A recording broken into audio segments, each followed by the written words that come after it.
ముఖ్యంగా ప్రజలు ఇవాళ టీఆర్ఎస్ పార్టీని ఇక్కడ ఎన్నుకున్నారు.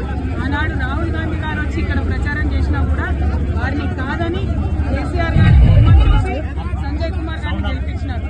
ఇవాళ సంజయ్ కుమార్ గారు ఒంటరి గెలుపు కాదు, కేసీఆర్ గారి గెలుపు. సంజయ్ కుమార్ గారు పార్టీ మారొచ్చుగాక, కానీ ప్రజలు కేసీఆర్ గారిని నమ్ముతా ఉన్నారు. కాబట్టి ఖచ్చితంగా ఇక్కడ టీఆర్ఎస్ పార్టీని ఇంతకు ముందు కన్నా ఇంకా పటిష్టం చేస్తాం.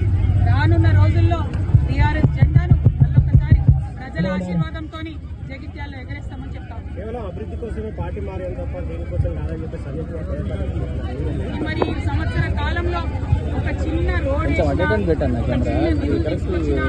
కొండగట్టు పనులు కావచ్చు, జగిత్యాల పనులు కావచ్చు, మొత్తం జిల్లాలో జరగాల్సినటువంటి కూడా కుంటుపడ్డ విషయం ఇక్కడ సంజయ్ గారు మనందరికీ కూడా ఎక్స్ప్లెయిన్ చేయాలి. ఈ సంవత్సర కాలంలో ఒక చిన్న పని కూడా రాలేదు, కనీసం ఒక చెరువు పూడికతో కూడా తీయలేదు. కాబట్టి ఏం అభివృద్ధి